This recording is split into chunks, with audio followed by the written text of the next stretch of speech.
there was a question कि doctor missed period यानी कि पीरियड लेट हो जाता है, उसका कारण क्या हो सकता है। तो ये क्वेश्चन जो है वो 3 पॉपुलेशन को टारगेटेड, उसका अलग अलग रीज़न होता है। मान लो कि एक बच्ची है जिसका एमसी अभी अभी स्टार्ट हुआ है, शी इज़ ए 12 ईयर और 13 ईयर्स गर्ल एंड उसका पीरियड मिस हो रहा है, तो उसका रीज़न अलग होता है। उसको अभी ओव्यूलेशन प्रॉपर नहीं चालू हुआ, तो उनको थोड़ा डिले पीरियड आता है, 1.5 महीने में आता है, 2 महीने में आता है, फिर भी हम वो एज पे नॉर्मल मान लीजिए।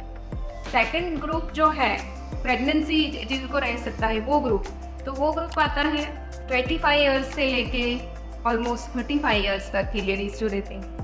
उनका अगर मिस पीरियड होता है तो सबसे पहला रीज़न प्रेगनेंसी हो सकता है। सबसे पहला हमें वही याद आएगा कि शायद द पेशेंट इज प्रेग्नेंट, और अगर वो प्रेग्नेंट नहीं है तो फिर उनको कोई हार्मोनल प्रॉब्लम है वो हम चेक करेंगे। थायराइड हो सकता है, प्रोलैक्टिन उनका थोड़ा डिस्टर्ब हुआ है, ऐसा हो सकता है यूट्रस में कोई प्रॉब्लम हो या फिर ओवेरियन सिस्ट हो, ऐसा हो सकता है।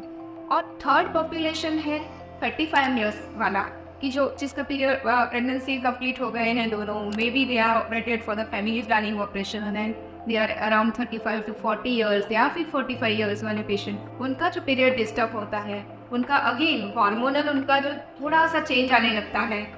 They are not menopausal but they are pre menopausal, they are almost pre menopausal by 10 to 12 years, तो भी उनका पीरियड थोड़ा सा डिस्टर्ब होने लगता है, थोड़ा कम आने लगता है। But again in this population अगर पीरियड नहीं आया है तो we will check the hormonal test in this group also.